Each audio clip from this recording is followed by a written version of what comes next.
Bienvenue, bienvenidas. Sí, aquí estoy. Guten Hola a todas. Morgen, bonjour. Buen día, buenos días. Nosotras somos la cooperativa La Pera. Yo soy Alba, ella es Eura y ella es Laye. Nosotras como cooperativa de comunicación ofrecemos servicios de comunicación integral, hacemos un poco todo lo que veis aquí, campañas, comunicación digital, contenidos, audiovisuales, fotografía, web. Incorporamos la perspectiva feminista al desarrollo de todos nuestros proyectos. Vale, La Pera forma parte de Ecopolis, que es el Ateneo Cooperativo de Barcelona. Es un proyecto de fomento de economía social aquí en la ciudad. Hacemos formaciones, hacemos asesoramientos, acciones de difusión para la creación y para la consolidación de cooperativas. Bueno, dentro de Ecopolis, estos son los interiores de Ecopolis, aquí es donde hacemos las formaciones, la primera fotografía es donde hacemos las aulas y donde estamos nosotros ahora mismo. Y la otra fotografía que veis es el espacio de incubación que tenemos, que es un espacio en el que ahora mismo hay unas 8 cooperativas de reciente creación o de creación bastante prematura. Bueno, desde Ecopolis tenemos varios ejes. Uno de los ejes que promovemos, en el que más estamos implicados, es en el de la economía social llevada a cabo por personas migrantes y de origen diverso. Y bueno, estamos trabajando para que se puedan incorporar a este ecosistema pues, proyectos liderados por otras personas que también aportan todo su bagaje y su conocimiento de sus países respecto a la economía social, que es muy interesante y muy enriquecedor. Cuando surgió la propuesta de ir a Marsella, estuvimos dando vueltas a cómo podríamos participar. Lo queríamos enlazar con uno de los proyectos que estábamos impulsando desde la cooperativa en este momento, que es Fotópica, que bueno, es un proyecto que aún está en construcción, por lo tanto ahora os explicaremos un poco la metodología y el proceso en el que estamos. Y nuestro objetivo es crear un banco de imágenes para transformar relatos. ¿Qué queremos decir con eso? Bueno, nosotras con nuestro trabajo, ¿no?, como comunicadoras nos encontramos que muchas veces los bancos de imágenes a los que tenemos que acudir para realizar nuestro trabajo están plagados, ¿no?, de estereotipos, de imágenes que perpetúan, ¿no?, pues los relatos que de alguna forma nosotras con nuestro trabajo en la cooperativa queremos romper, y entonces nos parecía como bastante contradictorio el tener que siempre que acudir a un tipo de imágenes las cuales creemos que no nos representan y no representan como a la mayoría de la sociedad que reflejar.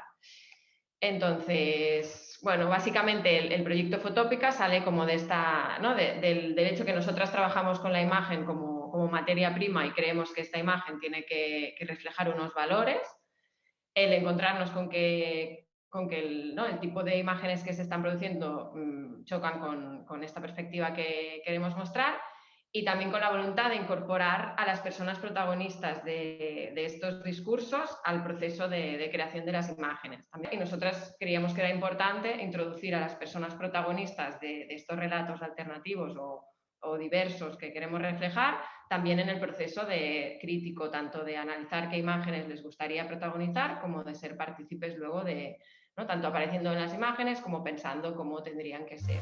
Sie schon gesagt haben, ich heiße Fatma. Ich heiße Ahmed. 2012 haben wir diese Mieterinitiative Kotti und Co. gegründet. Wir haben gesagt, dass, also wir wehren uns gegen die steigenden Mieten am Cottbusser in Kreuzberg und in Berlin. Und dann ist auch dieser Gecekondu entstanden.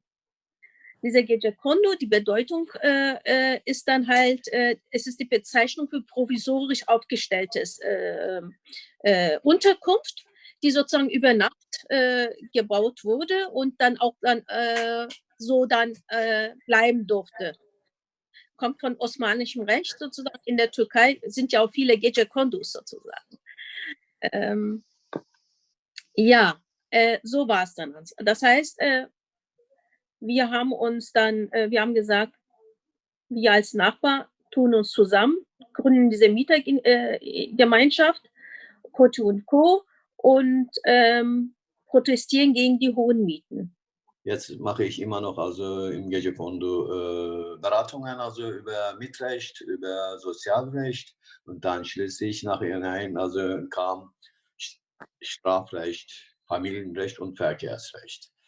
Aber natürlich als potenziell, sagen wir mal, Mietrecht und Sozialrecht war unsere Hauptthemen, um unseren Nachbarn zu helfen. abgesehen davon, was Ahmed Abe schon gesagt hat, mit dem Erfolg, dass man eine Nachbarschaft erstmal zusammen sich wie eine Familie gefühlt hat, abgesehen davon gab es ja auch die Erfolge wie 2012 mit dem Mietenstopp, dass da zum Beispiel wir dann die Mieterhöhung dann nicht mehr hatten. 2015 gab es dann die Mietenvolksentscheid mit über 45.000 Unterschriften. Dann gab es 2018 eben ist ein neues Gesetz rausgekommen mit dem diverse Dialoge mit dem Senat zur Regelung der sozialen Wohnungsbau. Und. Also ich möchte sagen, ohne unseren Test und viel Arbeit und viel Energie hätten wir es soweit nicht geschafft, beziehungsweise wäre Kotti noch schlimmer. Ja, also diese Problematik, diese Mietenproblematik gab es, aber man hat es alles immer so verharmlost. Es gibt genügend Wohnraum, es ist alles okay, aber so war es leider nicht. Durch unsere Protestaktion hat man alles aufgedeckt und dann haben die dann auch die Abgeordnete, die Politiker, dann haben die erst recht reagiert. Und ich finde das toll, dass, wenn so eine Bewegung ist, dass da viele auch dann sozusagen mitziehen und mitmachen.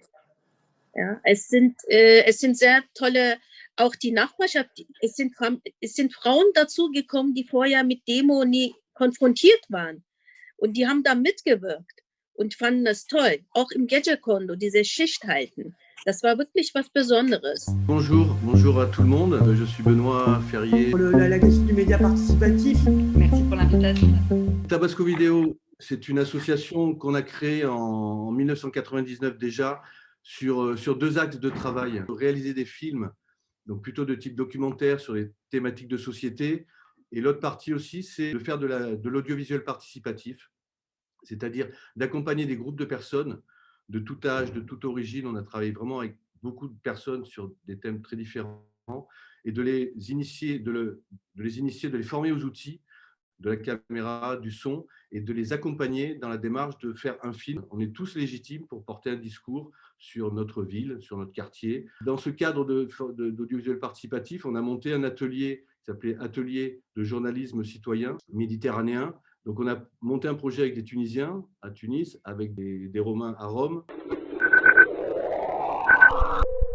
Depuis 2 ans, on a aussi développé un logiciel qui nous permet de faire des parcours connectés, c'est-à-dire qu'on retrouve sur son smartphone, qu'on peut retrouver sur l'ordinateur, qui est toujours basé sur la participation et qui est de raconter les territoires, de faire des récits de territoires un peu différents, donc avec ces nouvelles applications. Tabasco est beaucoup sur des histoires de territoire, mais aussi sur des thématiques. Et évidemment, le féminisme est bien présent dans nos actions. Et puis cette sensation voilà, de se réapproprier l'espace public, enfin de mettre de soi dans l'espace public. Moi, le film, je l'ai fait en tant qu'habitante qui regarde son quartier.